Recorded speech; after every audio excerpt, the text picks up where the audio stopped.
Wiggle, wiggle, wiggle. Wiggle, wiggle, wiggle. Wiggle, wiggle, wiggle. Just Gunpowder works on the principles of expanding gases. Nitrogen and carbon dioxide provide the propelling action. Gunpowder is made of carbon, which burns when ignited, salpetre, which provides combustion, oxygen and potassium nitrate, which provides the nitrogen on combustion. All these elements on heating will expand and provide pressure, which propels. The sulfur and charcoal act as fuels, while the salpeter works as an oxidizer. When gunpowder is ignited, an oxidation reaction occurs. I'm talking about underwater welding and how it works with reduction. Opposed to above water welding, underwater welding increases the pressure to tighten the bond created. It uses electrodes to supply power to the welding tools used.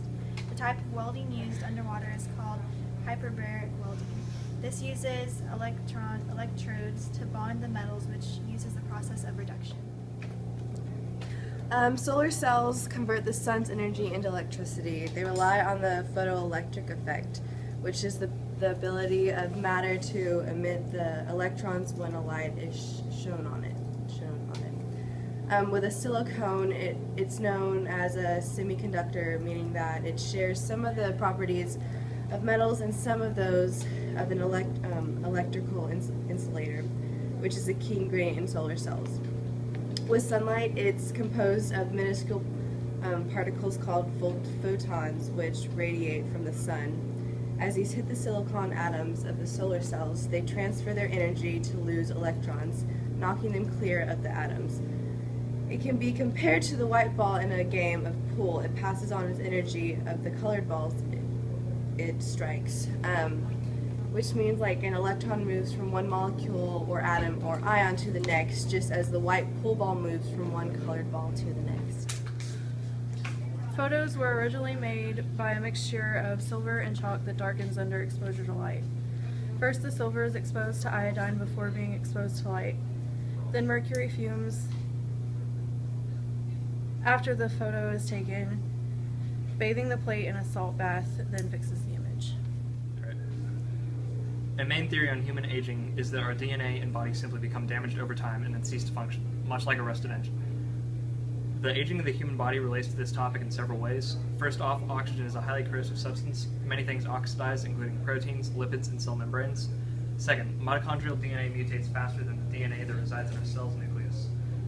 It is theorized that this is because of the presence of the reactive oxygen species, or the free radical. These are byproducts of the reaction that are needed in order to create energy from the mitochondria. This theory has been tested to some extent by increasing the mutation rate in the mitochondrial DNA in mice, and it shortened their lives by about a third. Lastly, free radicals are very unstable and highly reactive.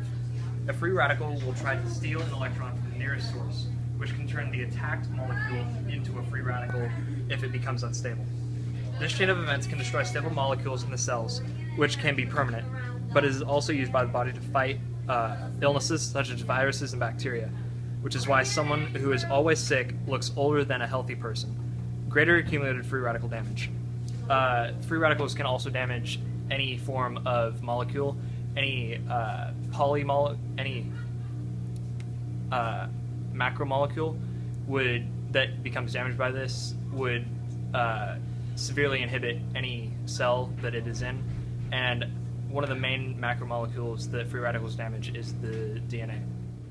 What do you know about oxidation and reduction? I know I breathe oxidation. Wait, no, that's oxygen.